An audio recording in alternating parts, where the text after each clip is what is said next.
Okay, the audio seems to be working.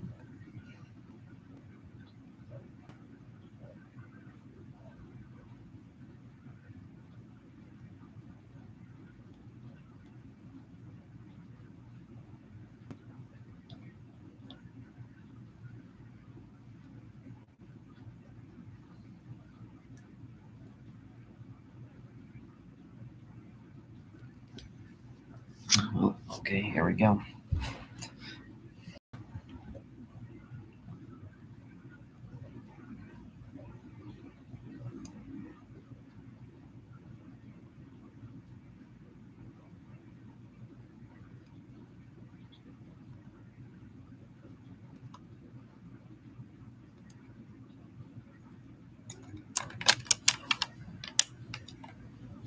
You can see my phone now.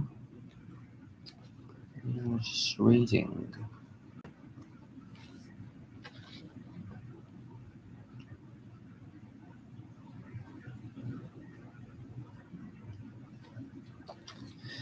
The power which holds the purse strings must rule.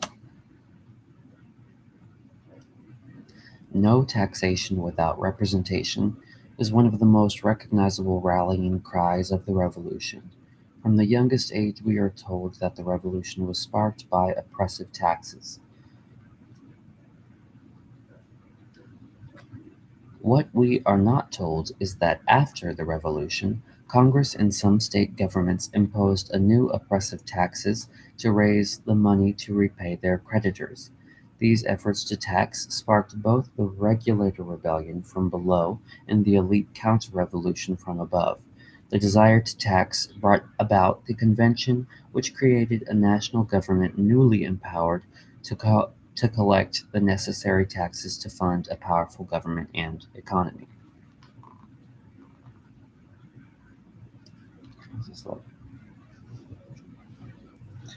Maybe you should go right here. Let's put this right here. Got the phone here. The cable is out of the way. Uh-oh.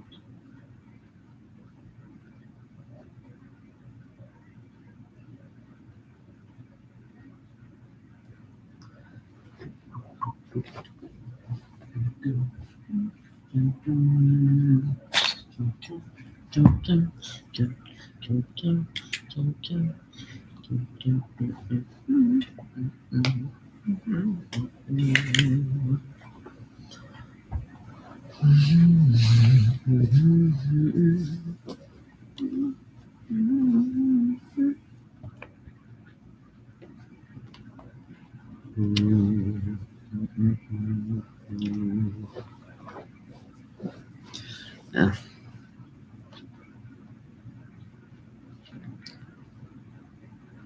The primarily self-sufficient small farming population, which mostly lived outside the cash economy, didn't expect government to do much more than made possible by the revenue collected by taxing exports or imports from other states. That all changed when Massachusetts imposed draconian taxes used to pay its requisition to Congress and repay creditors, sparking the Shays' Rebellion. These taxes were immediately denounced as a betrayal of the Revolution by putting the population back under aristocracy and into slavery, despite the obvious hypocrisy of 500,000 actual people held in bondage as slaves. The majority of common people, many of whom were the original creditors, having had taken paper IOUs in exchange for their goods and services, were now expected to suffer a second time. Their taxes were being used to repay speculators the face value with interest of war debts they bought on steep discounts. Taxes also sparked the elite counter-revolution. Congress directed the states to assess the value of their land so it could calculate their share of the revenue. However, these requisitions proved to be both extremely difficult to estimate and unpopular to collect. The states had discretion to collect taxes in any way they could, resulting in taxes on land, people, or poll tax, exports, imports, slaves, and other things of value. When the revolution ended, most states paid a steadily declining share of their requisitions, or none at all. while some were paying most or all of their debts directly.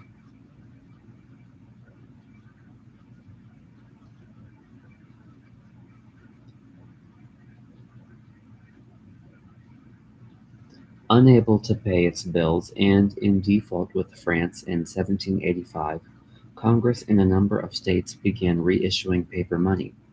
Paper money relieved the coin shortage, expanded the currency supply, and could be used to pay state taxes, which were used to retire outstanding debts. Pennsylvania's state legislature even passed a law in 1780 refusing to repay a debt at face value because it would amount to paying the debt twice. While farmers demanded paper money so that they could borrow from state land banks, such plans did not appear except in Pennsylvania. Because not all the currencies declined in value, paper money was not automatically inflationary as it commonly claimed. Paper money lost value where merchants refused to accept it as legal tender in protest. The value of paper money remained stable in some states such as Pennsylvania.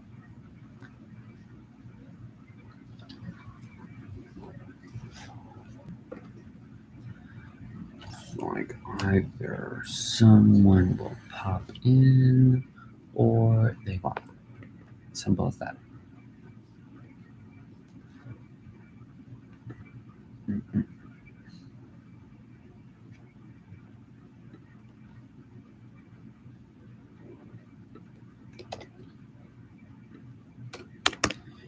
The path, the longest purse will certainly have the longest sword.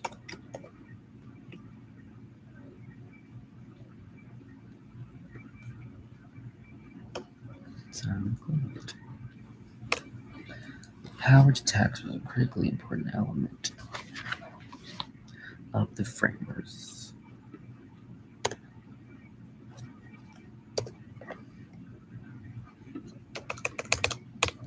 Framers' constitutional strategy. So it's important. Pointing out in 1780, without certain revenues, without certain revenues, a government can have no power. Government can have no power. Semicolon. That power, which holds the purse strings, absolutely must rule. Taxation provided the necessary.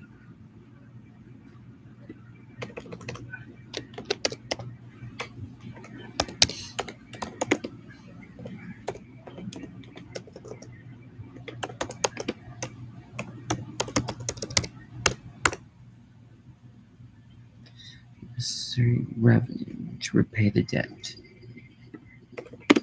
The debt. Establish a public credit system. And issue a new currency. And issue.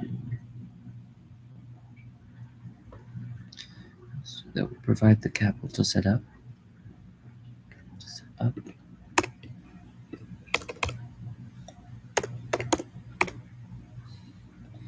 And protect a new national capitalist. Protect a new national capitalist government. For this reason, Hamilton celebrated that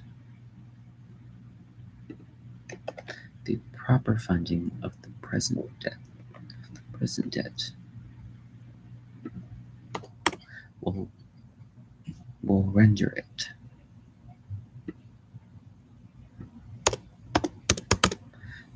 a national blessing.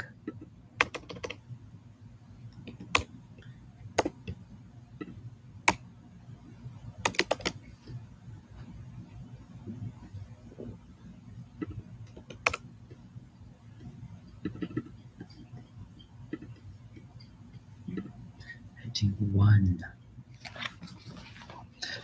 The power which holds the purse strings.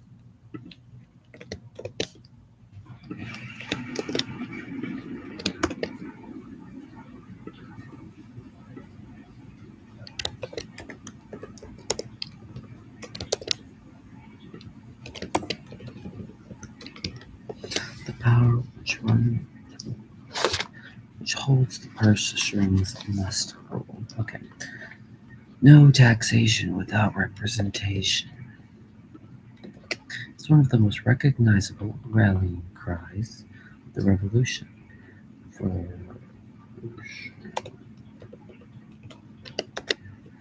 the youngest age.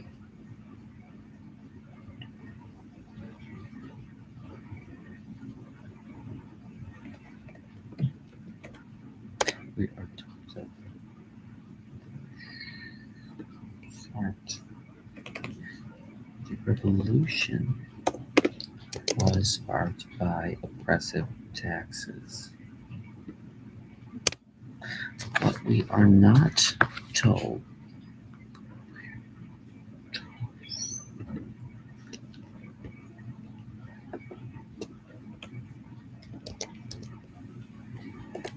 is that after the revolution,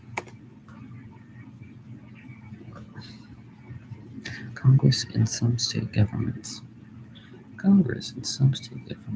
imposed new oppressive taxes to raise the money to repay the creditors. These efforts to export both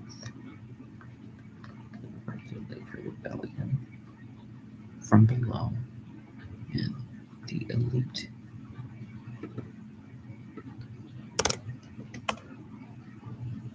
Counter-revolution from above. The desire to tax brought about the convention.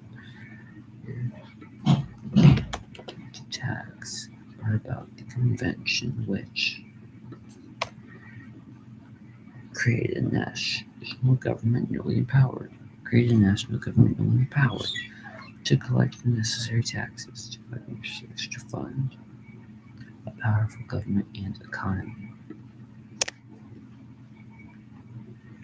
The primarily self-sufficient small farming population, which mostly lived outside the cash economy, didn't expect government to do much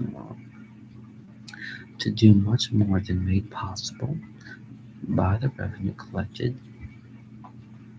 Babe, I see you. Didn't you wake up at 4? Huh? Didn't you go to sleep at like 4? Oh, are you recording a video? Huh? No, I'm live streaming. Oh shit! You like my legs? No one's watching. So it doesn't even matter. Okay. I'm doing this live stream as like I'm doing this book and I'm like wanting to make content about it. But I feel like my first idea was waiting until the whole thing's done. But I'm like, well, I might as well just live stream the boring part. Are you still live for streaming? for body doubling purposes? Maybe someone hops on YouTube and just wants to be around. I thought you were gonna say for bottles. Body. Do it for the bottles. Body doubling. This video is so stupid. This whole video, she acts so serious about. She's basically, I'm gonna tell you how to tell if there's gators in a body of water. And now I'm from Philadelphia, so I'm like, oh, okay, maybe she's gonna teach me something about this. This whole thing is just a trolling. Any body of water, it don't matter which body of water it is, you just go to that body of water. This how you go do. You grab that water like that, and you pick up some and you do like that. If that water wet, it's got gators in it. When she went like this, I thought she was gonna say something like, if it's slimy, that you can tell it's gator poop. Nope. If the water wet, that's how you know. That's ridiculous. Dude, I'm glad you told me you were live streaming because I was about to literally come out dick out. I would have And you ended gave it. me no warning as I I was would've- creeping up on you.